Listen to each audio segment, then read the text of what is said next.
Bom, nós estamos aí nesse mês de julho, agosto, pensando numa série chamada Onde está Deus? No primeiro domingo tratamos Onde está Deus na hora da crise, somente o tempo que passamos. Às vezes as pessoas perguntam onde está Deus na hora da crise. Aprendemos um pouco ali, quando Deus esteve, de fato, agindo num momento muito difícil da história do povo de Israel. No domingo anterior, nós falamos onde está Deus na hora da dor. E eu falei dizendo para as pessoas que o cristão, ele não pode achar que vai ficar livre da dor, livre do sofrimento. Todos nós estamos envolvidos com isso. Mas o mais importante é saber que Deus está presente nessa hora. Deus se faz presente nessa hora. Eu queria pensar com você nessa noite, onde está Deus na hora do desânimo? Onde está Deus na hora do desânimo? Esse camarada que vai aparecer aqui agora, por favor. Esse camarada, dos maiores medalhistas de todos os tempos, esse cara. Esse cara, ele conquistou 22 medalhas. Das 22, 18 são de ouro. Esse cara é uma sumidade dentro de uma piscina. É um monstro dentro de uma piscina. Está além do seu tempo dentro de uma piscina.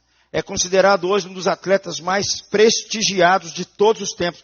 Você vai ter a oportunidade de ver agora. Está aqui no Brasil, nas Olimpíadas, ver Michael Phelps. Apesar de toda a sua carreira, apesar de todo o seu brilhantismo, apesar de toda a sua desenvoltura, poucos sabem que Michael Phelps foi no fundo do poço. Michael Phelps disse para si mesmo que a vida não valia a pena ser vivida. Ele não mais considerava a possibilidade de viver. Michael Phelps, poucos sabem, mas ele tentou suicídio. Ele chegou a dizer, numa reportagem, ele disse o seguinte: eu era um trem desgovernado. Eu era como uma bomba relógio, esperando explodir. Eu não tinha autoestima. Houve momentos em que eu não queria estar aqui. Agora não tem nada de bom e eu estou completamente perdido. Alguns jornais pegaram Michael Phelps envolvido com drogas pesadas. Outros pegaram o Michael Phelps, que ele também havia sido preso 2 vezes em 10 anos por dirigir alcoolizado, em setembro de 2014. Phelps, ele afirmou que nessa época ele tinha pensamentos terríveis sobre ele mesmo. Ele chegou a dizer o seguinte: é o fim da minha vida. Quantas vezes eu vou ficar tentando besteiras na minha vida? E ele pensava consigo mesmo: talvez eu ache um lugar melhor, talvez eu ache um mundo melhor. Um dos maiores atletas de todos os nossos tempos. Ele se isolou, ele não comia, ele não dormia. A gente olha para uns caras desses. Eu pessoalmente assim, eu fico encantado quando eu vejo uns caras desses. Uns caras desses, eu fico assim, né? Mexe comigo. Porque a disciplina desses caras, para chegar onde eles chegaram, realmente assim, eu tenho muita coisa que eu aprendi com esses caras. Mas às vezes a gente esquece que por trás de pessoas como essa, eles estão enfrentando situações extremamente complicadas. Quando eu li a história de Michael Phelps, eu fiquei me perguntando, o que leva muitas pessoas a agirem assim? O que leva pessoas que conquistaram tudo que eu e você queremos conquistar, os melhores lugares? Imagine um cara desse chegando aqui, ele para essa cidade. Imagine um cara desse indo numa festa. Eu dizendo que eu sou amigo de um cara desse, estou bem demais na fita, né? Então assim, eu fico me perguntando o que acontece quando as pessoas agem assim. Por que será que pessoas aparentemente normais, que até mesmo já conquistaram tudo na vida, às vezes eles estão com um buraco na alma. E eles tentam preencher tudo o que eles imaginarem com aquele buraco na alma. São pessoas inteligentes, são pessoas saudáveis, são pessoas bem-sucedidas, mas chega um momento na sua história que eles chegam no fundo do poço, como disse Michael Phelps. Eu creio que a razão central, talvez, se você entrevistá-lo, talvez ele vai te apresentar vários motivos. Uma coisa que eu não tenho dúvida quando os caras entram numa dessa daí, que por trás disso, tem um negócio que está desencadeando ele chegar no lugar onde ele chegou.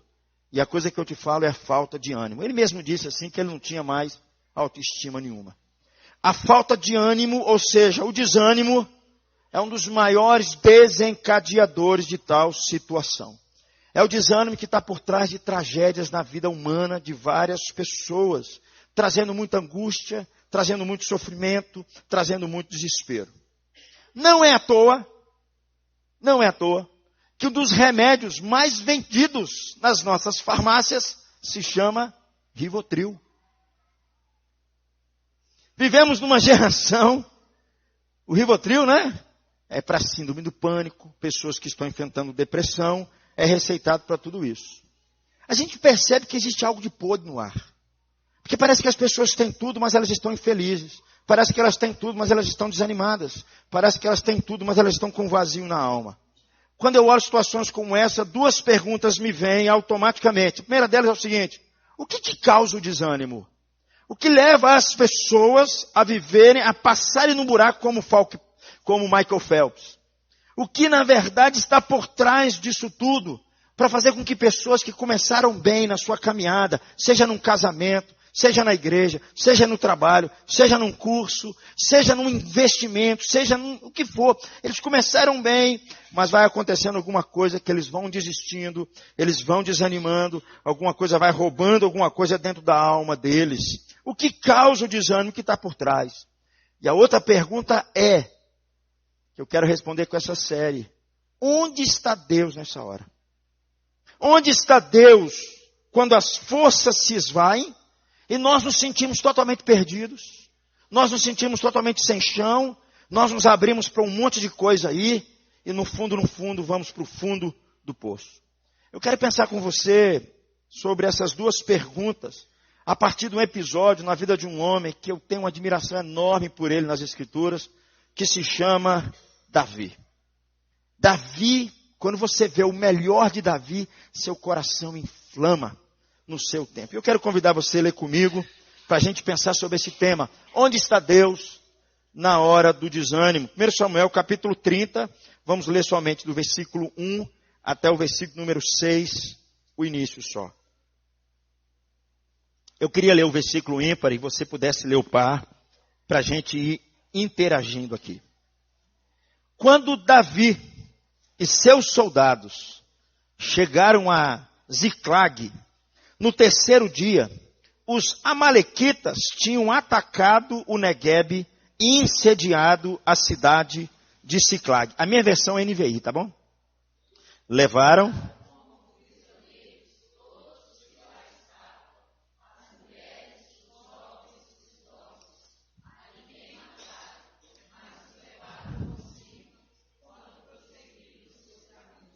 Ao chegarem a Ziclag, Davi e seus soldados encontraram a cidade destruída pelo fogo e viram que suas mulheres, seus filhos, suas filhas tinham sido levadas como prisioneiros.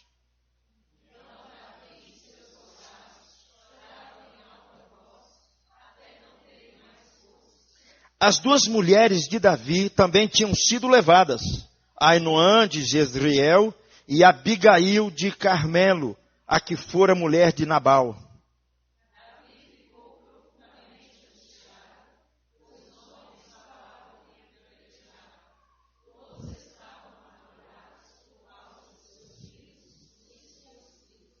Só para a gente entender melhor o que esse texto está querendo dizer, Davi ainda não era rei de Israel. Ele era um líder que estava se levantando e governando, o nome dele estava começando a aparecer, ele ainda não era o rei de Israel, ele não tinha autoridade ainda como rei. E para a gente entender um pouco mais o que aconteceu, dentro desse cenário desse texto, Davi estava sendo perseguido por Saul, que era o rei de Israel. Nós sabemos da história que quando Davi ele mata Golias, derruba Golias, o nome de Davi vai nas alturas, aparece nos jornais da cidade, aparece nos Facebooks, o nome dele está em tudo quanto é lugar na cidade. E aí Saul resolve se levantar numa perseguição contra Davi. E em vários momentos Davi tem que fugir daquela perseguição. E chega um momento, que é esse momento que nós estamos aqui, Davi pensa o seguinte: eu sei onde é que eu vou me esconder. Eu vou me esconder no meio dos inimigos. Eu vou lá para os filisteus, que é inimigo de Saul. Saul não vai querer ir para lá. E lá ele vai. E quando ele chega lá, o rei daquela cidade chamada Ax resolve falar assim: Davi, eu vou dar acolhida para você. Eu vou colocar você numa cidade chamada Ziclag. Você, os seus soldados, as suas mulheres, os seus filhos. Você vai ficar acampado nessa cidade e está tudo bem com você, porque Saul não vai aparecer aqui. E Davi fez isso. Foi para aquela cidade e ali montou o seu quartel-general naquela cidade. Onde ali ele se sentia cuidado e refugiado naquela cidade. E num daqueles momentos, Davi tem que sair para guerrear justamente com os filisteus contra o povo de Israel.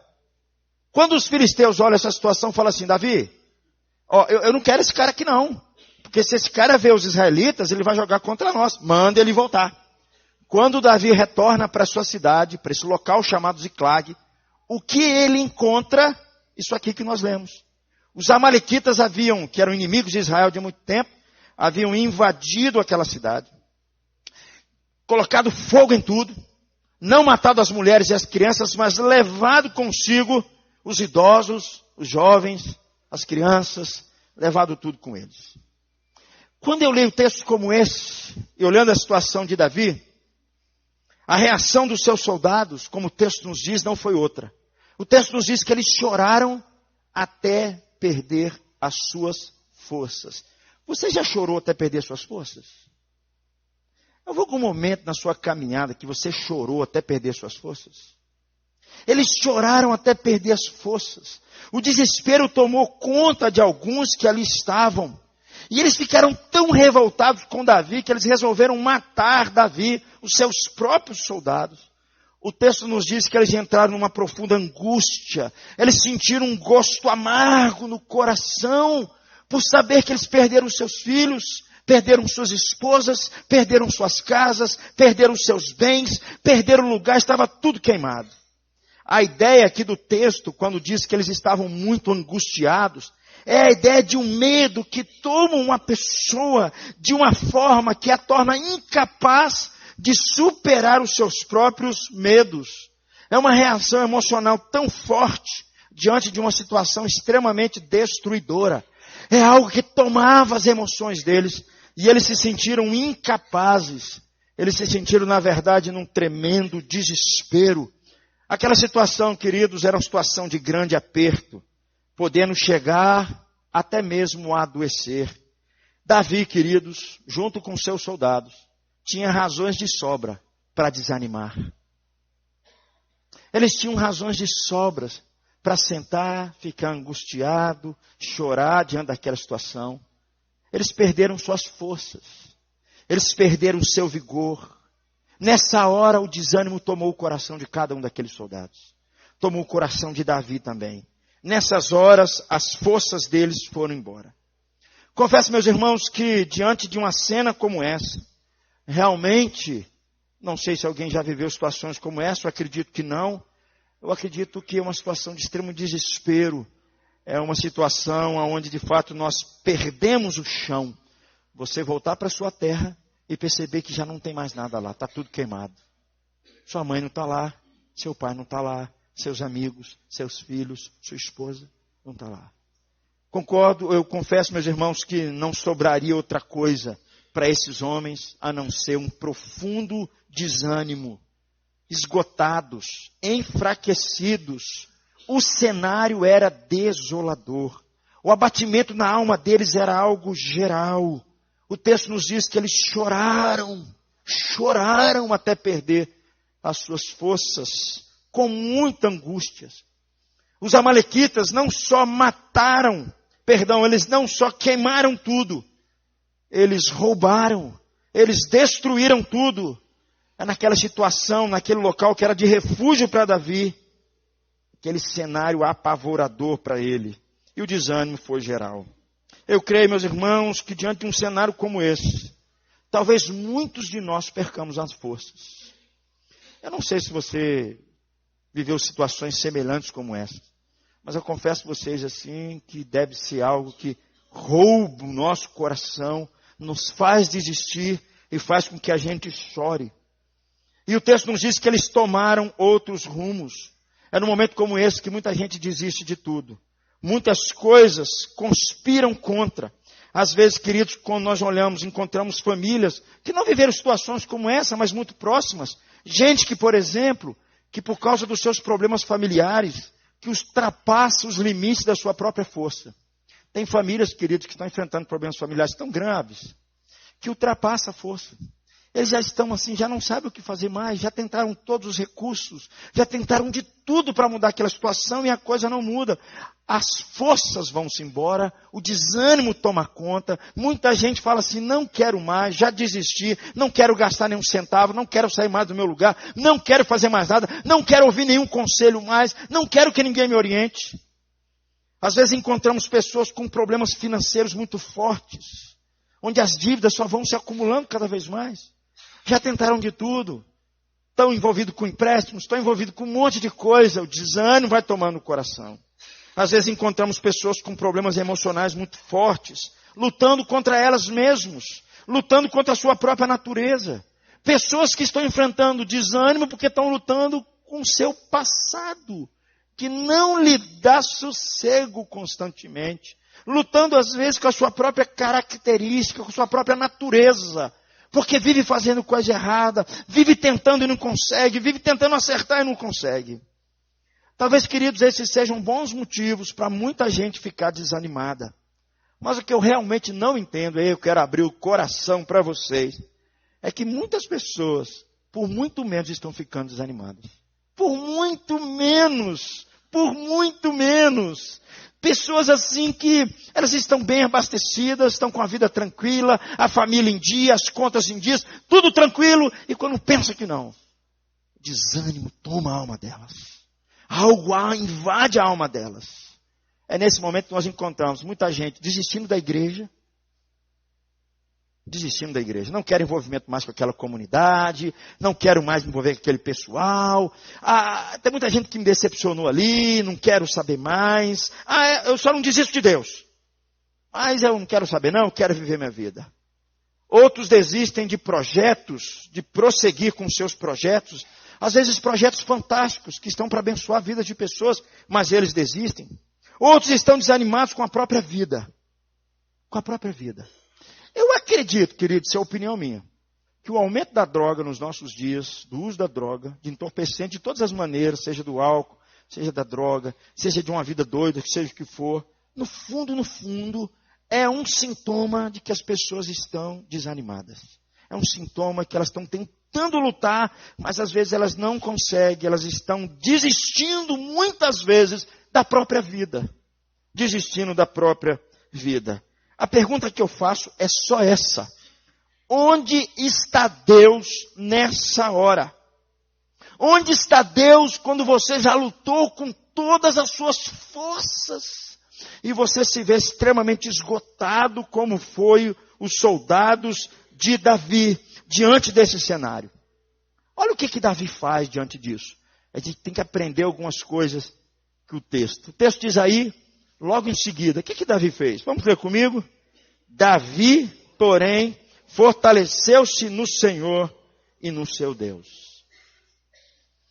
Como assim, meu amigo? Antes de eu falar para você, querido, onde está Deus? Eu preciso dizer outra coisa para você. No momento como esse, nós perguntamos, onde está Deus? E eu quero acrescentar uma outra pergunta. Onde estão os homens de Deus? Onde estão as mulheres de Deus nessa hora? Porque homens e mulheres de Deus nessa hora de desânimo, é que eles fazem toda a diferença.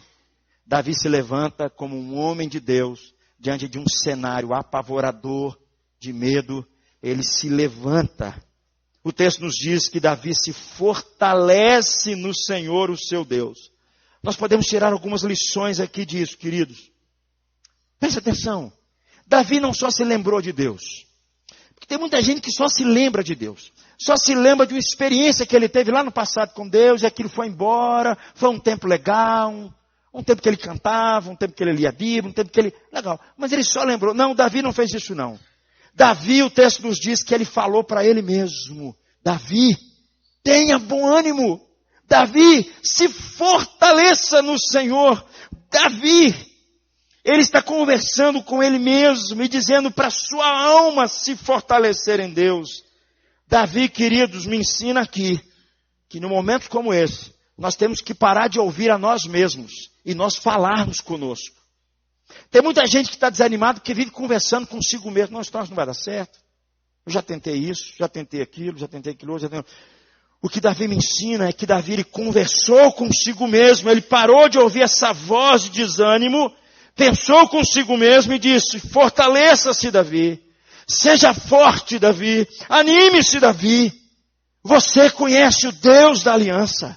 Você conhece o Deus que faz todas as coisas, que sustenta todas as coisas. Você conhece o Deus que quando estende o seu braço, algo novo acontece. Ele é o Deus vivo, o Deus verdadeiro, o Criador de todas as coisas, que com uma palavra abre o mar e faz com que o povo ultrapasse esse mar.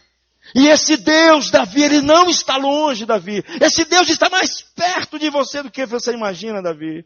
Esse Deus está com seus ouvidos atentos às suas orações, Davi. Queridos, em momento de desânimo, nós precisamos aprender com os homens de Deus. Esses caras, eles nos ensinam que nós precisamos falar com a gente mesmo. É muito parecido com o Salmo 42, quando o salmista também está enfrentando uma situação muito complicada. Sabe o que ele faz? Ele diz para a alma dele: por que estás abatido, a minha alma? Por que você está assim, minha alma? Renato, por que você está assim? Por que está te levando você a ficar assim? Espera em Deus, Renato, pois ainda o louvarei. É isso que Davi está dizendo. Ele está conversando consigo mesmo. Ele está abrindo seu coração para Deus e falando: Deus, eu preciso me fortalecer no Senhor. A minha alma está abatida, eu preciso esperar no Senhor. Eu creio, querido, que a causa do desânimo, que nós temos a tendência e nesse momento não ouvir o que Deus quer dizer. Mas Davi nesse momento traz à sua memória a palavra de Deus. Ele se lembra das grandezas do seu Deus. Ele se lembra que em momentos de desânimo, Deus é muito maior do que tudo isso. E Davi então se fortalece no Senhor. Ele retorna ao pensamento, ao seu coração sobre o seu Deus. Queridos, o que Davi faz aqui nessa hora é o que muitos não fazem nessa hora. Davi se coloca de joelho em oração e busca a Deus. Ele retorna a sua vida para Deus. Ele clama a Deus, um Deus que ele sabe que é um Deus presente, é um Deus que pode mudar toda aquela situação. Veja bem o que diz o versículo 7 e 8 logo abaixo. O que Davi fez?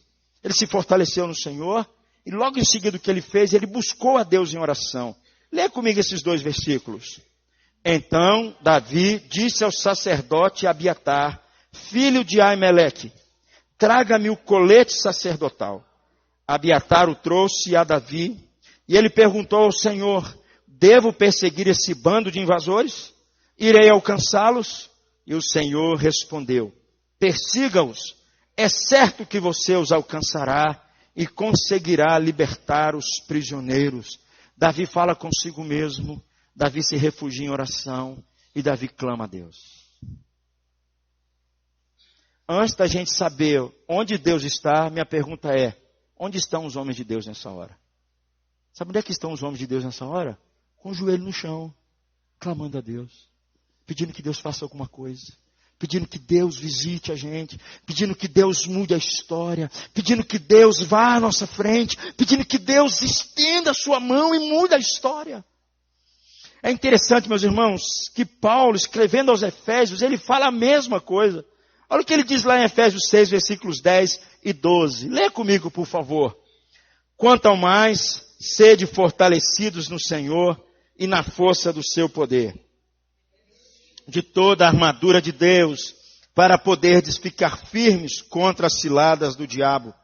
Porque a nossa luta não é contra o sangue e a carne, e sim contra os principados e potestades, contra os dominadores deste mundo tenebroso, contra as forças espirituais do mal nas regiões celestes.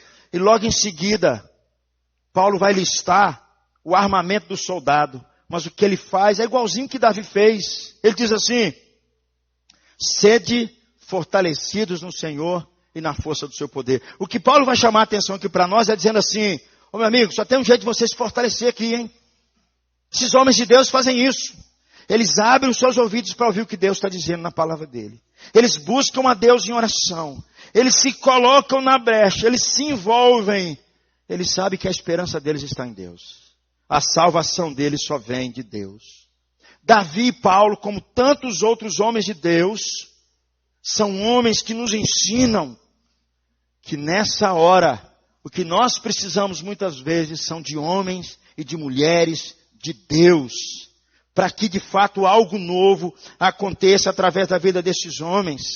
E a minha pergunta é, onde estão os homens de Deus nessa hora? Porque em tempos de desânimo, também Deus fala quem nós somos e o que Deus quer que nós sejamos nessa hora. Sabe, queridos, eu tenho aprendido que o que vai fazer eu e você recorrermos a Deus, que vai fazer com que eu e você, quando enfrentemos situações de desânimo, momentos como esse, dizem muito quem nós somos e fala muito sobre o Deus que nós servimos. Momentos de desânimo fala muito quem nós somos, porque são nesses momentos que nós vamos buscar quais são os nossos recursos nessa hora. Quem você vai procurar, o que você vai fazer, quem você vai recorrer, o que você vai fazer. Momentos de desânimo diz um pouco sobre quem nós somos, mas diz também quem Deus é. Percebe? Davi se fortaleceu no Senhor, Davi foi consultar a Deus em oração. Nessas horas é que homens e mulheres de Deus se destacam. Sabe, meus irmãos, eu tenho aprendido que quando as angústias vêm, quando o desânimo bate a porta, quando tudo conspira contra a gente, quando tudo joga contra o nosso Deus, quando tudo joga contra a igreja dele, é nessa hora que nós fazemos como a gente faz quando a gente vai jogar bola. Não tem naquela hora assim, está todo mundo assim, a família, todo mundo reunido, aquela coisa toda, os meninos estão correndo com bola, tem naquele momento? O que a gente faz, os adultos? A gente põe as crianças para fora, agora os adultos vão jogar bola, hein? Tira as crianças daí, tá? São os homens agora que vão jogar bola. Dá licença que agora são os adultos que vão jogar bola, tira as crianças. Momentos de desânimo, momentos de desespero, são momentos que a gente divide entre os homens e os meninos.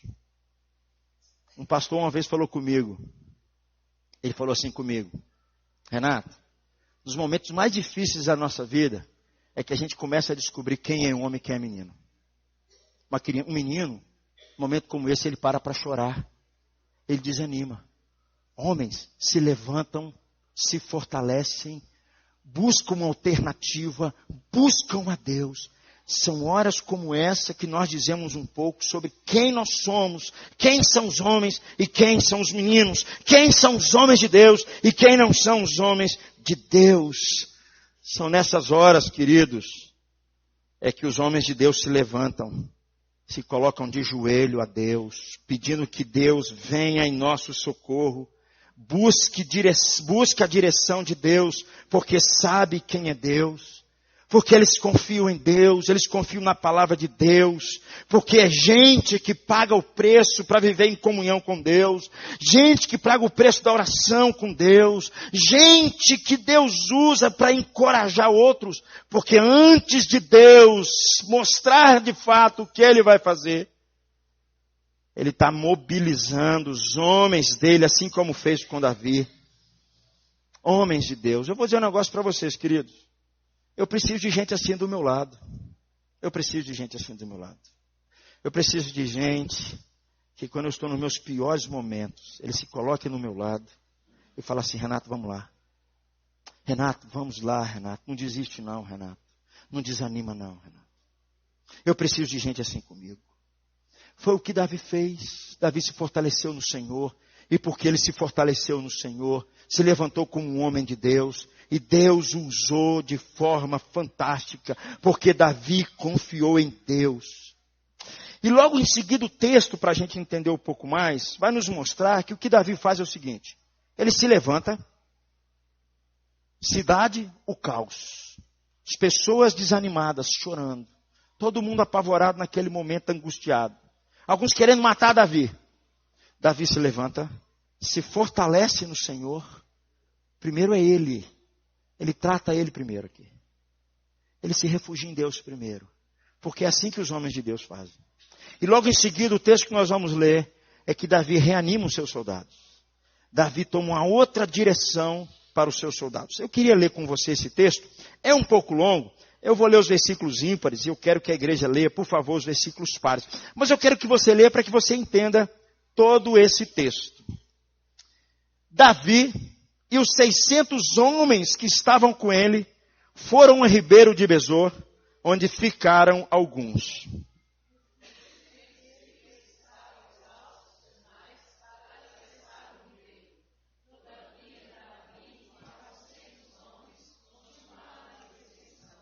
Encontraram um egípcio no campo e o trouxeram a Davi. Deram-lhe água e comida.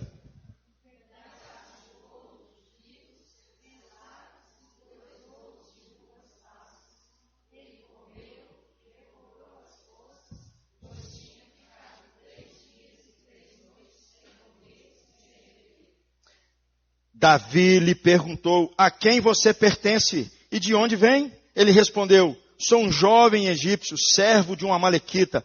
Meu senhor me abandonou quando eu fiquei doente 3 dias.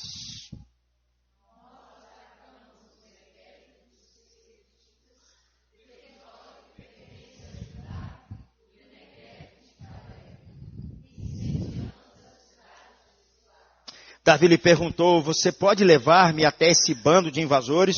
Ele respondeu: jura diante de Deus que não me matarás, nem me entregarás nas mãos do meu senhor, e te levarei até eles.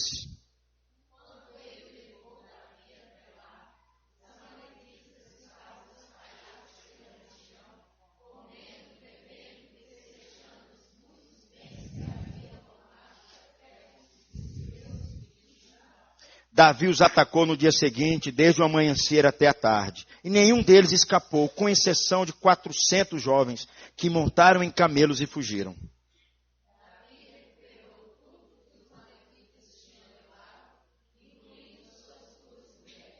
Nada faltou, nem jovens, nem velhos, nem filhos, nem filhas, nem bens, nem qualquer outra coisa que fora levada. Davi recuperou tudo.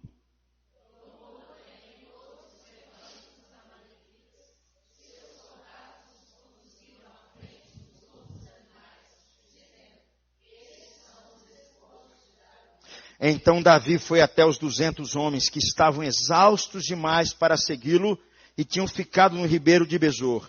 Eles saíram para receber Davi e os que estavam com ele. Ao se aproximar com seus soldados, Davi os saudou.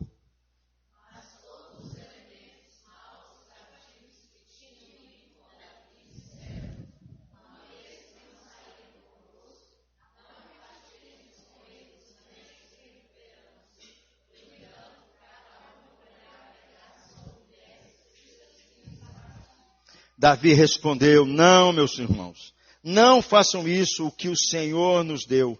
Ele nos protegeu e entregou em nossas mãos os bandidos que vieram contra nós.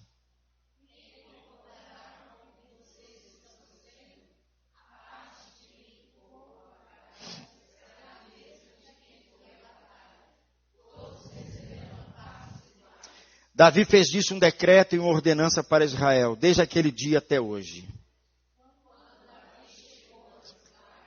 Enviou parte dos bens às autoridades de Judá, que eram seus amigos, dizendo: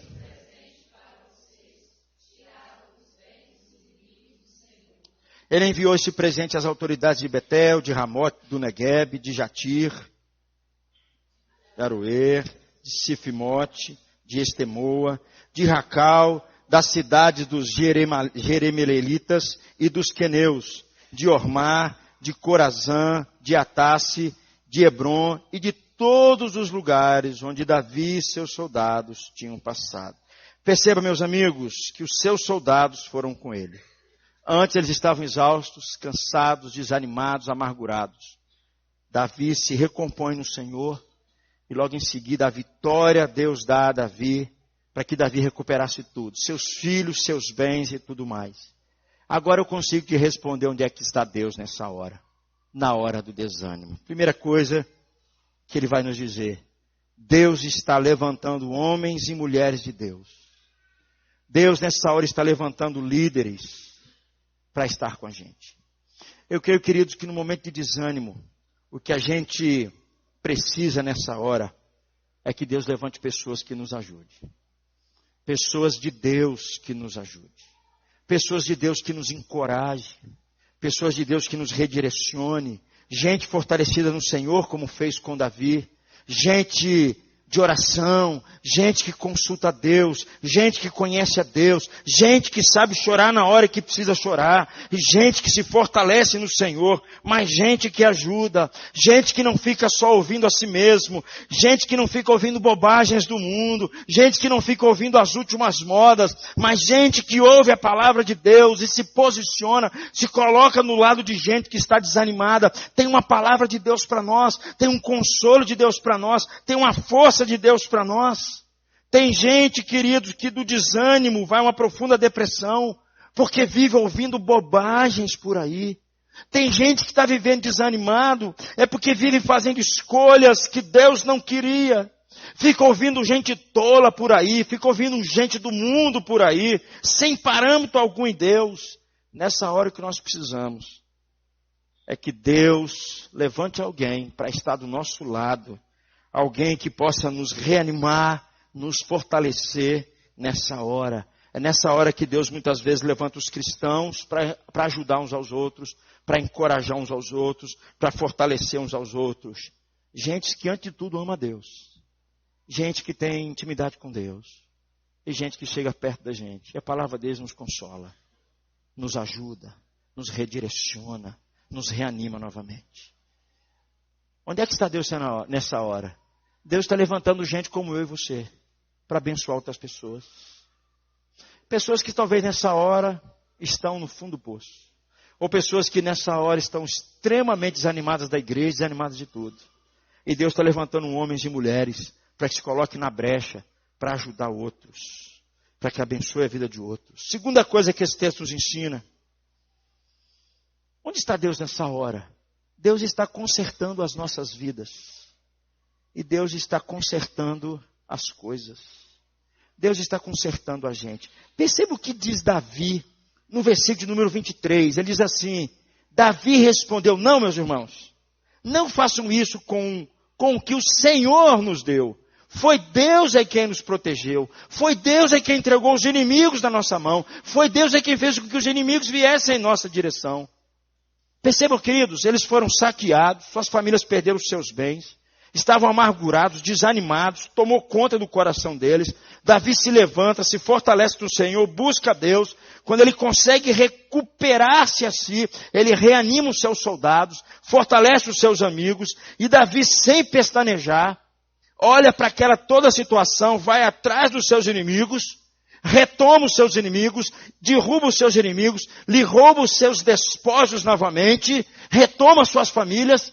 E no final, o que Davi diz? Foi Deus quem fez isso por nós. Foi Deus quem nos protegeu. Foi Deus quem nos deu os bens novamente. Aquilo que antes era motivo do nosso imenso choro, aquilo que antes havia roubado a nossa alegria, agora Deus está restaurando a nossa sorte novamente. Deus está colocando as coisas no lugar novamente. Eles nem podiam acreditar, queridos, que eles venceram os amalequitas. Eles nem podiam acreditar naquilo, como diz o Salmo de número 126, né? Salmo 126 é quando o povo sai, eles são levados para Babilônia, ficam 70 anos. E lá eles estão totalmente desanimados. Alguns chegam para eles: toca suas músicas aí pra gente, ó. Como é que era o som que vocês cantavam lá em Jerusalém? Você não quer tocar sonho não, rapaz? Eu quero voltar para minha terra. E eles estão amargurados, com a alma amargurada. E aí quando eles retornam, eles nem acreditam mais. Nós estamos aqui novamente. É assim que Deus faz, queridos. Deus vai consertando as coisas. Deus vai levantando homens, mulheres. Deus vai à nossa frente. Deus vai direcionando as coisas. Eu creio que uma das piores coisas quando alguém está desanimado é quando alguém esquece o passado e esquece o futuro. Esquece de olhar para trás e perceber o que Deus já fez. Quem era você antes? Onde você estava? Lembre-se dos momentos que você teve a presença de Deus ao seu lado, de forma muito clara. Quando as pessoas estão desanimadas, elas esquecem do seu passado e esquecem do futuro, porque no fundo elas se esquecem do que Deus pode fazer. Elas esquecem das promessas de Deus. Elas só pensam no aqui e agora. Minha situação já não tem mais jeito, é desesperadora mesmo. Os seus olhos se fixam no agora. Davi não fez isso. Davi lembra que foi Deus quem estava agindo em sua direção. É Deus em quem está colocando os inimigos na nossa frente. É Deus, é o mesmo Deus de ontem, é o mesmo Deus de hoje, o mesmo Deus de amanhã. É o mesmo Deus que me livrou, é o mesmo Deus que me salvou. É isso que Davi está dizendo. Enquanto nós chorávamos, Deus estava consertando a gente, nos fazendo crer mais nele. Enquanto nós chorávamos, Deus estava consertando as coisas, provendo recursos, cercando os inimigos, colocando um jovem abandonado pelos inimigos. Queridos, esse texto quando eu leio eu fico impressionado, porque os amalequitas não eram gente boa, percebe? Eles largam um jovem porque fica doente, 3 dias e abandonam o jovem, com fome o que for. É assim que os inimigos fazem. Mas Davi sabia que Deus estava consertando as coisas. Onde está Deus na hora do desânimo, queridos? Consertando a gente. Consertando a nossa história. Consertando as coisas. Sendo o mesmo Deus que Ele sempre foi. O mesmo Deus que Ele sempre agiu na história. O problema é que nós não percebemos. O problema é que nós não percebemos. Eu creio que um dos grandes desafios dos nossos dias, é a gente perceber a mão de Deus nos nossos dias. Porque Deus está agindo, Gleick. Deus não jogou isso aqui não, senhor. Deus não largou não. Deus não largou a nossa nação não, gente. Deus não largou a nossa cidade não. Deus não largou a sua família, querido. Deus não largou você. Não. A grande dificuldade nossa é a gente perceber o mover de Deus. Como é que Ele está fazendo? Como é que Ele está agindo? Muitas vezes, queridos, Ele está levantando gente, colocando do seu lado, para dar uma palavra para reanimar seu coração. Muitas vezes Ele está pegando essa situação e te consertando. Às vezes Ele está consertando as coisas ao seu redor. Às vezes é difícil para as pessoas que estão desanimadas perceberem que Deus está agindo, que Deus está usando as coisas e consertando as coisas, tratando o nosso coração, tratando a nossa vida. Talvez muitos tenham dificuldade. Sabe por quê, queridos? Porque estão muito apegados ao seu aqui, agora. Eles não têm uma percepção do passado para perceber o que Deus já fez. E nem uma percepção do amanhã para perceber o que Deus pode vir a fazer. Eles estão tão apegados no seu mundinho que eles se esqueceram de um monte de coisa. A situação está apertando o coração deles. E parece que o problema só aumenta. E o desânimo toma o coração deles. É triste, meus amigos, pensar que muitos têm desanimado do projeto de Deus. Porque eles têm se apegado ao seu mundinho particular. Muitos estão se esquecendo disso. Muita gente, muita gente. Queria vou dizer para vocês, nesses 13 anos que eu estou aqui em Itabira, vou fazer 13 anos que estou em Itabira. Confesso a vocês, das coisas que eu mais encontro são pessoas desanimadas. Impressionante. Desanimadas de tudo. Da igreja, eu não preciso nem comentar. Isso aí, não preciso nem entrar em detalhe. Né? Tem alguns que me veem até dar uma volta. E tem pastor novamente. Como se fosse policial ficar vigiando essa turma. Né? Mas quanta gente desanimada. Quanta gente sem perspectiva de vida. Quanta gente sem projeto de vida. Quanta gente com projeto de vida errado. Queridos, uma coisa eu tenho aprendido. Muitos estão se fechados no seu mundinho. Porque dizem muitos que já não tem mais tempo, não tem mais interesse algum. O que eles fazem agora é só chorar porque perderam as suas forças. Caem num profundo desânimo e tentam de todas as formas livrar-se a si mesmo, porque eles já não mais acreditam que o mesmo Deus de ontem é o mesmo Deus de hoje, o mesmo Deus de amanhã, e o Deus de sempre, que esse Deus está agindo, que Deus está movendo as coisas, que Deus está consertando as coisas. Eles já não mais acreditam nessas coisas. Davi, queridos, fez seus amigos se lembrarem quem é Deus. Quem é Deus? Sabe, quando Deus levanta homens de Deus para colocar do nosso lado, a primeira coisa que eles vão fazer é uma coisa só. Cara, eu quero lembrar de você, do meu Deus. Para você ter ideia do que o meu Deus pode fazer na sua vida. O que o meu Deus pode mudar a sua história. Muitas vezes nós esquecemos que Ele é o Deus que faz as coisas acontecerem. Mas esse Deus tem nos chamado para uma outra vida. para uma outra vida. Uma vida de comunhão com Ele. Como eu disse para vocês, o povo de Israel ficou 70 anos cativo. E aí eles escreveram o Salmo de número 126. Alguns textos desse Salmo que eu acho maravilhoso. Diz aí: quando o Senhor restaurou a nossa sorte, eles voltaram de novo para Jerusalém. Ficamos como quem sonha. Então a nossa boca se encheu de riso e a nossa língua de júbilo. Entre as nações se dizia: grandes coisas o Senhor tem feito por eles. Com efeito, grandes coisas fez o Senhor por nós. Por isso nós estamos alegres. Eles estavam na terra deles. Eles não haviam percebido que Deus estava movendo e consertando as coisas. Eles estavam novamente alegres agora. Eles semeavam com tristeza. Suas lágrimas serviam para regar a terra com a semente que eles lançavam. E agora eles estão com o coração alegre. Concluindo, meus irmãos, onde está Deus na hora do desânimo? Levantando líderes, levantando homens, levantando mulheres de Deus, gente que ama Deus, gente que reanima outros, gente que reencoraja outros. Deus está consertando as coisas, consertando a gente. Deus está querendo fazer, não só consertar a gente, Deus está querendo fazer um conserto com a gente. Não é só consertar a gente, é fazer um conserto com a gente. Nós não podemos esquecer, queridos, que Davi estava sendo apedrejado, porque algo que tinha acontecido que não era culpa dele. Não era culpa de Davi o que havia acontecido. E a sua alma estava profundamente angustiada naquele momento. Toda a culpa daquela tragédia havia caído sobre as costas de Davi. Sabe, querido, quando eu leio um texto como esse, e eu olho as dificuldades da minha vida, as dificuldades da vida do outro, você quer que eu chegue à conclusão? Que nós precisamos de um outro Davi. Nós precisamos de um outro Davi. Nós precisamos de um outro Davi, não só que traga a paz, mas que seja a paz.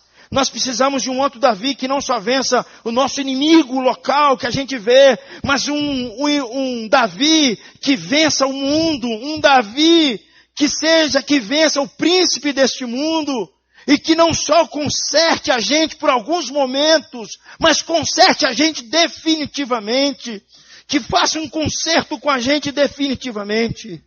Houve um tempo, queridos, na história do nosso Senhor Jesus, que a sua alma também ficou extremamente angustiada. Leia comigo Mateus 26, do versículo 36 ao versículo número 39, para me encerrar. Eu vou ler os pares, você lê os ímpares. Em seguida, foi Jesus com eles a um lugar chamado Getsêmani, e disse aos seus discípulos: assentai-vos aqui, enquanto eu vou ali orar.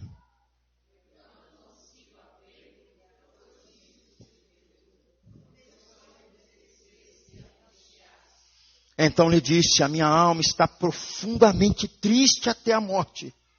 Ficai aqui e vigiai comigo.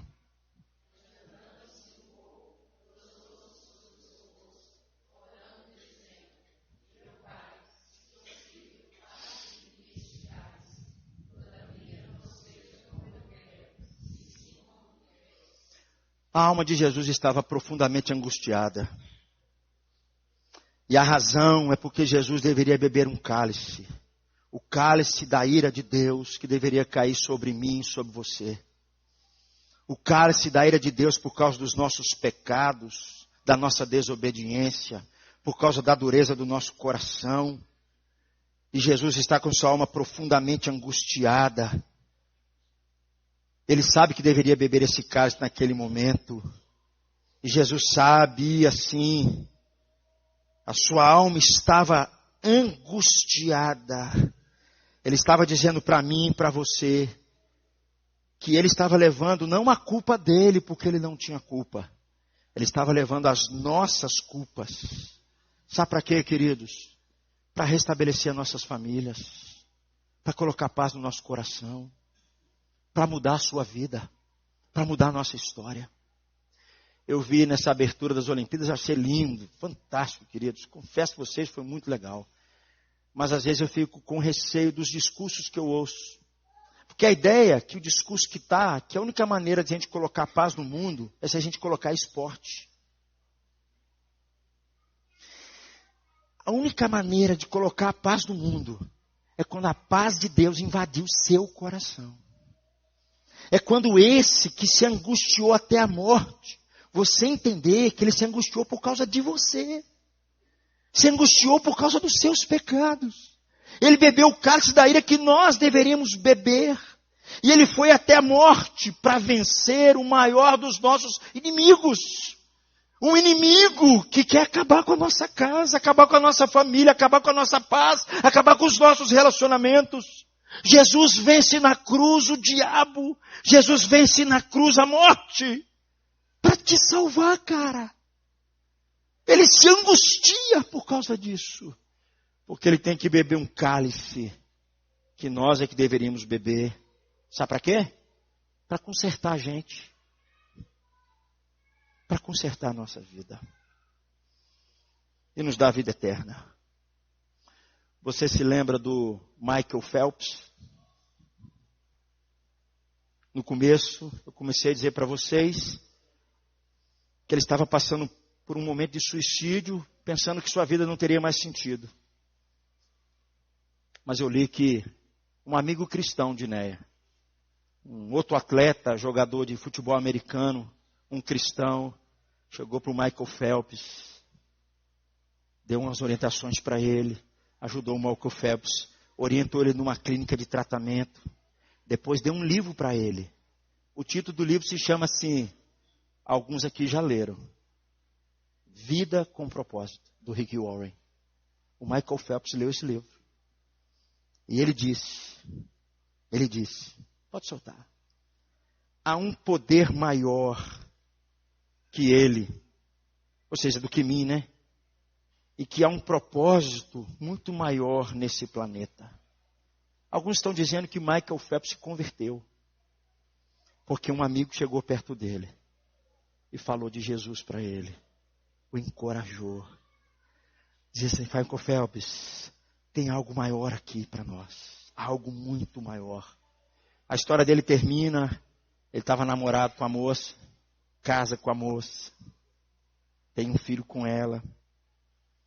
E 3 meses depois dessa experiência, ele tem o seu primeiro filho com ela.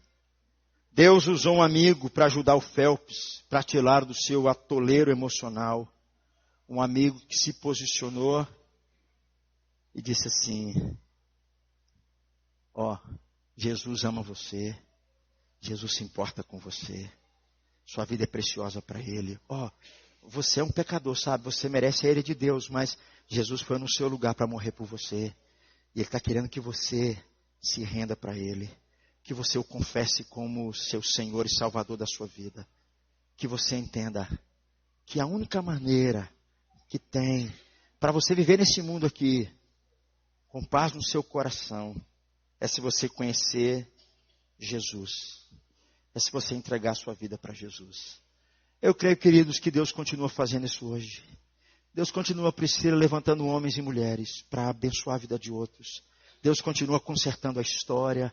Deus continua fazendo tudo isso no meio de um tempo de muito desânimo, no meio de um tempo de muita tristeza, de muita angústia, no meio de um tempo complicado.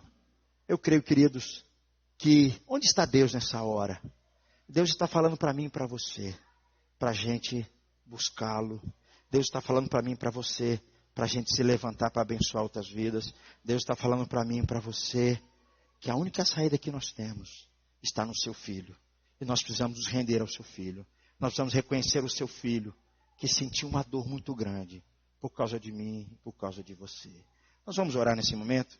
Queria convidar você a curvar sua cabeça e buscar a Deus em oração nesse momento. Eu queria que você orasse pela sua vida. Eu queria que você pensasse, Deus, será que eu não estou desanimado? Será que eu não estou assim para baixo?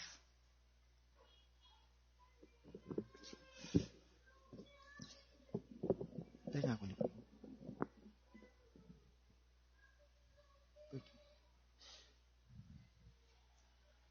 Eu queria que você orasse pela sua vida. Fico muito feliz em te ver aqui. A minha oração é que Deus tenha falado com você. Tenha plantado uma semente no seu coração para renovar a sua força, renovar a sua fé, renovar o desejo que você tem de buscá-lo. Deus continua levantando Davis, homens e mulheres de Deus, para abençoar as nossas vidas, como abençoou a vida do Michael Phelps. Queria que você orasse por você. Às vezes você já passou por momentos como esse. Ou às vezes você está passando.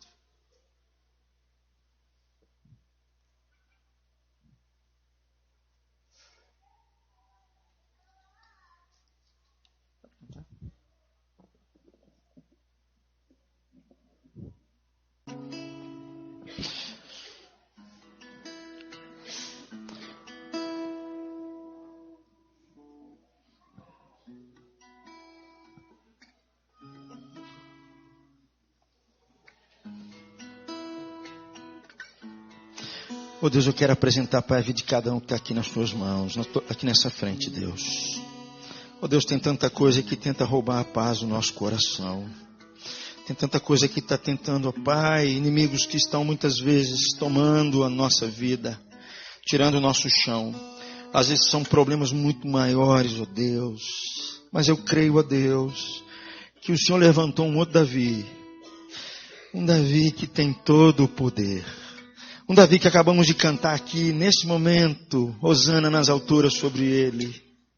Oh Deus, eu quero apresentar, Pai, nas tuas mãos a vida de cada um. Nós precisamos tanto do Senhor, oh Deus. Nós precisamos tanto que o Senhor visita a gente, que o Senhor visita a nossa casa, o nosso coração. Que o Senhor nos fortaleça, que o Senhor nos reanime no Senhor. Que o Senhor, oh Deus, tenha misericórdia de nós. Oh Pai, nos ajude.